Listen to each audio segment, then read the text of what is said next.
그러니까 인간관계라는 거는 사실 사람과 사람의 관계인데 많은 분들이 그 사람과 사람의 그 관계에 대해서 굉장히 완벽함을 추구하는 것 같아요. 그리고 뭐 살아가는 데 있어서 여러 가지 우리가 필요한 것들이 많은데 인간관계라는 거는 너무 중요하다. 이거는 내가 꼭 장착해야 되는 어떤 무기다. 이런 식의 압박감이 굉장히 많고, 이게 좀 다른 말로 말씀드리면은 기준이나 기대치가 되게 높아요. 좀 다른 말씀으로 드리면 인간관계는 사람과 사람과의 관계이기 때문에 상대방도 중요하고 나도 중요하고 어쨌든 사람인데 이 사람에 대한 기대치가 또 되게 높아요. 그래서 상대방에 대한 기대치도 높고 나에 대한 기대치도 높고, 그래서 우선은 상대방에 대한 기대치가 높기 때문에 내가 저 사람과의 관계가 뭐 사실은 직장이라고 치면은 그냥 일하면 되는 건데 직장에서 저 사람과 관계를 굉장히 돈독하게 해야 되고 저 사람에 대한 기대치가 높기 때문에 나의 일적인 부분을 도와주는 거는 물론 그다음에 그 이외의 나의 여러 가지 정서적인 부분이나 뭐 친밀한 어떤 교류나 소소한 나의 어떤 고민이나 이런 것까지도 다 이렇게 관심 가져주고 그러기를 은근히 기대해요. 그리고 나 자신에 대해서도 역시 기대치가 높아서 관계에서 뭔가 저 사람이 내가 그렇게 기대치가 높은데 사실 내 기대만큼 못 해주는 경우가 많잖아요. 그러면 실망감이 들고 좌절도 될 테고 속으로 마음이 꿍하기도 할 테고 그럴 텐데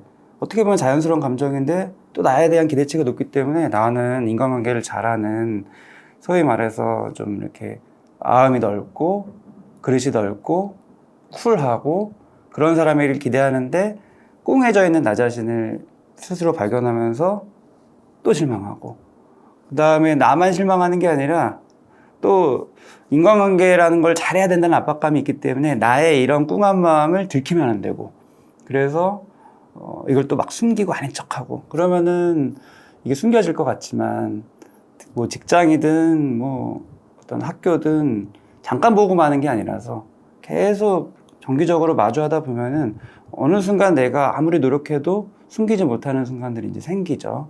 어떤 스트레스 같은 그런 것들이 쌓였다가 역치를 넘어가는 순간 결국에는 이게 티가 나요. 막 직접 그 사람한테 뭐라고 하진 않아도 표정에서 드러날 수도 있고 나의 미묘한 말투의 변화에서 나의 꿍한 마음을 은연중에 내색할 수도 있고, 그러면 상대방은 그거를 딱 눈치도 채고 그거에 맞춰서 반응을 하겠죠. 혹시 뭐 안 좋은 일 있냐, 뭐 아니면 내가 아까 한 말 때문에 뭐 기분이 나빴냐, 그러면은 또 기분이 사실은 나빴는데 기분 나쁜 나를 보여주면은 이건 또 역시 또 쿨한 게 아니라서 또 숨기고 아니요 하지만 표정은 굳어져 가고 이런 식으로 뭔가가 악순환이 돼요. 그러면은 상대방한테는 오해 사기 딱 좋죠. 저 사람이 지금 뭔가 속에서 뭔가 있는데 나한테 비밀로 하는 것 같다.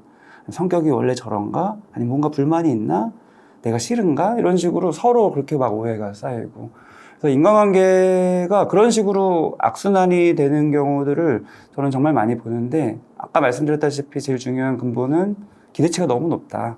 관계에 대한 기대치도 높고 그만큼 부담감도 크고 상대방에 대한 기대치도 높고 나 자신에 대한 기대치도 높고 그것들이 이렇게 서로 얽혀서 악순환이 되는 경우들을 정말 많이 봐요.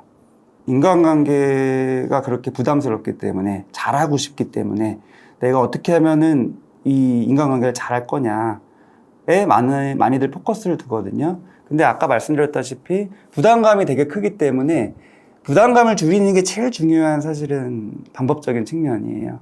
사람은 감정에 의해서 무의식적인 행동들이 되게 많이 나오기 때문에 내가 뭐 어떤 강의를 듣고 책을 보고 이렇게 해야지 인간관계를 잘할 수 있구나를 아무리 외워도 딱 현장에서는 내 감정에 의해서 반사적으로 행동할 수밖에 없어요.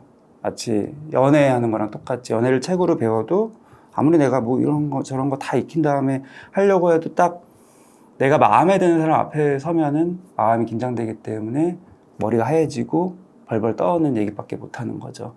그럼 돌아서면 또 자괴감 느끼는 거랑 똑같이 인간관계를 내가 어떻게 하면 잘할 거냐, 어떻게 하면 완벽하게, 원만하게 이 무기를 내가 어떻게 하면 잘 장착할 거냐 이런 초점을 가지면 가질수록 더 안 돼요. 왜냐하면 그만큼 부담감이 쌓이기 때문에. 그래서 많이들 그런 질문을 하시는데 이미 뭐 시행착오 많이 해보셨을 거예요. 그런 자기계발 영상이나 인간관계에 대한 책을 보면서 뭐 말투는 이렇게 하고 뭐 상대방이 이렇게 나올 때는 이렇게 반응하고 여러 가지 경우의 수를 머릿속에 아무리 장착을 해도 그거 아까 말씀드린 대로 현장에서 생각이 안 나는 게 1번이고 만약에 내가 정말 운 좋게 생각을 다 한다 쳐도 변형돼서 이제 나오면은 또 굳어지는 거예요. 그래서 인간관계라는 게 뭔지를 잘 보면은 그게 스킬이나 기술에 의한 게 아니에요. 사람은 생각보다 무의식적인 상호작용이 엄청 많아요. 소위 말해서 케미라 그러죠. 어떤 사람은 그냥 보자마자 서로 이유는 모르겠지만 왠지 마음에 끌리는 관계도 있고 또 어떤 관계는 보자마자 왠지 거부감. 그냥 얼굴만 봐도 싫어. 목소리 들었더니 더 싫어. 이런 게 되게 많아요. 근데 그거를 내가 컨트롤 하려고 저 사람이 날 싫어하는 것 같네. 어떻게 하면 내가 저 사람이 날 좋게 할까?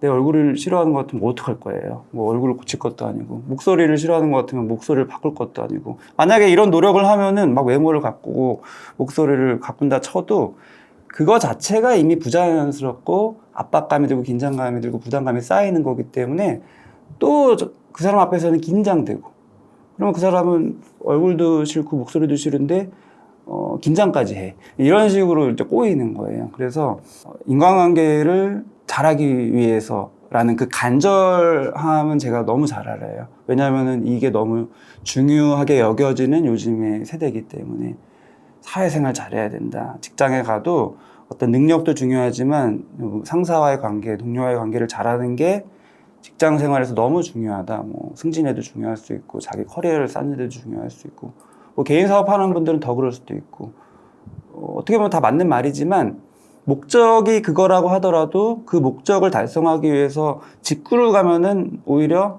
더 이렇게 악순환이 일어나는 경우가 많고요. 잘 살펴봐야 돼. 인간관계가 뭔가. 근데 많은 분들이 인정하지 못하는 게 인간관계는 내가 잘하려고 노력하면은 애쓰면은 노력하면 잘 될 수 있다. 어떤 노력을 할 거냐. 그래서 막 영상도 보고 책도 보고 막 모든 걸 다 습득하려고 하는데 그러면 그럴수록 부담만 돼요. 제가 이렇게 아는 게 많은데 현장에서 이걸 다 적용해야 될 것 같고 쉽게 말하면 뭐 예를 들어서 유머 있는 사람을 좋아한다. 그런 말이 있어요. 그러면 내가 유머를 장착해야겠다. 그래서 막 유머집 사가지고 달달달 외우고 그 사람들 앞에서 유머를 했는데 반응이 없죠.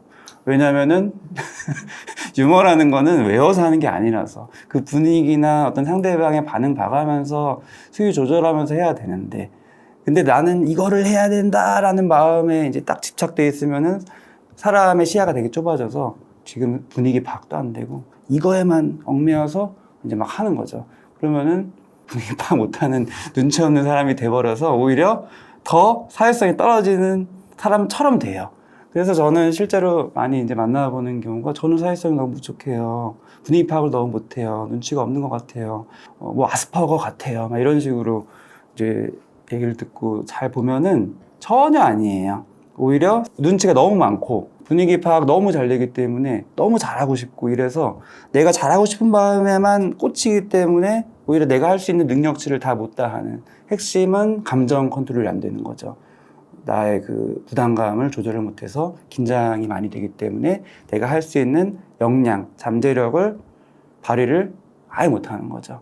그래서 인간관계 그 이유, 이제 아까 말씀드린 대로 제일 먼저 인정해야 될 게 인간관계는 내 마음대로 되는 게 아니다. 그냥 케미다. 무의식적인 상호작용이기 때문에 연애도 마찬가지죠.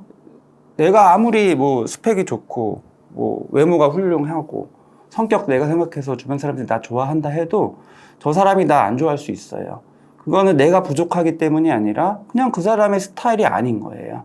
이거랑 똑같이 인간관계도 이제 그런 건데 많은 사람들이 사회생활 잘해야 되고 인간관계 잘해야 되니까 내가 이 모든 걸 다 컨트롤해야 된다.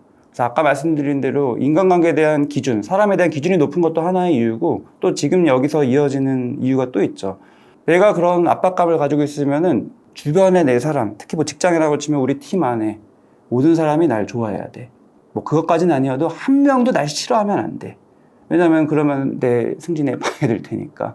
그 사람이 나를 다른 상사한테 가서 또 나쁘게 말하면 내가 또 지장될 테니까. 이런 식으로 막 이제 또 부담감이 가져져서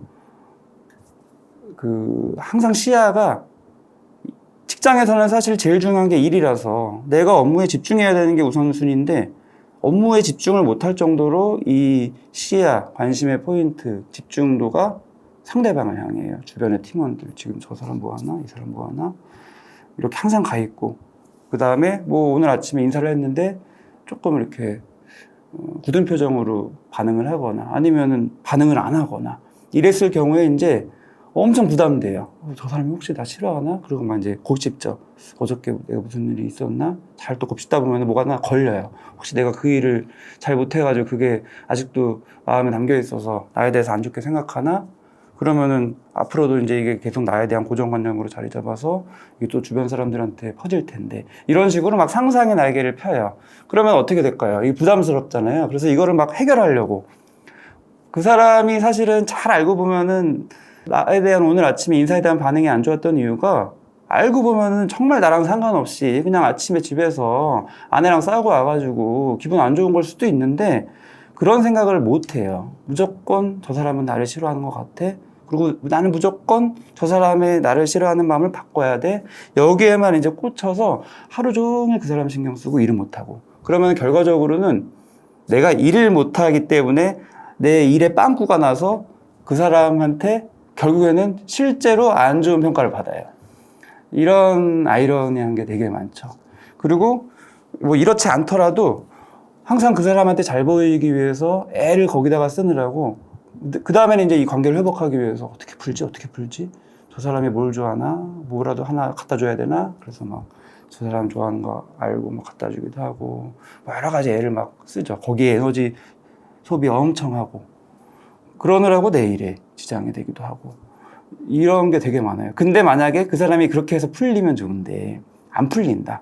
왜냐면 알고 봤더니 그 사람이 요즘에 아내와의 관계가 계속 안 좋고 뭐 자녀 문제도 크고 그러면 난 또 계속 오해를 해가지고 어떻게 풀지 한 달 내내 그 걱정하느라고 또 일을 못하는 경우도 있고요. 그 다음에 아까 말씀드린 대로 그 사람이 실제로 나를 싫어할 수도 있어요. 근데 그거는 내 잘못이 아닌 경우가 너무 많아요. 만약에 모든 사람이 날 싫어하면 그거는 내가 어떻게 나를 바라보면서 좀 개선해야 될 부분들을 찾아볼 수도 있겠지만 정말 많은 경우에는 그렇지 않고 팀이 8명이라고 치면 8명 중에 한두 명이 날 싫어하는데 그것 때문에 내가 마음이 너무 찝찝해. 그 사람이 날 좋아하게 만들고 싶어. 여기에 집착하느라고 정작 내 일에 지장이 있는 분들이 진짜 많아요. 근데 그거는 아무리 노력해도 그 사람이 날 좋아할 수 없어요. 왜냐하면은 연애하는 거랑 똑같기 때문에 그냥 케미가 안 맞기 때문에 첫인상부터 별로였기 때문에 그래서 내 컨트롤할 수 있는 영역이 아니다. 누구든지 싫어하는 사람이 있을 수 있다. 이걸 인정하고 들어가야 돼요. 보통 인간관계의 속성이 있죠. 내 주변에 10명 정도 있으면은 10명 중에 7명 정도 대다수는 나한테 별로 무관심하다. 좋아하지도 싫어하지도 않는다. 그 다음에 10명 중에 한 2명 정도는 날 싫어한다. 고작 1명 정도만 날 진짜 좋아한다. 이게 이제 보통 평균적인 건데 10명이면 2명, 뭐 팀에서 2명 정도, 한두 명은 날 싫어할 수 있다라는 거. 그게 내가 이상한 게 아니라 보통 그렇다는 거를 인정하고 들어가야 되는데 그게 안 돼요.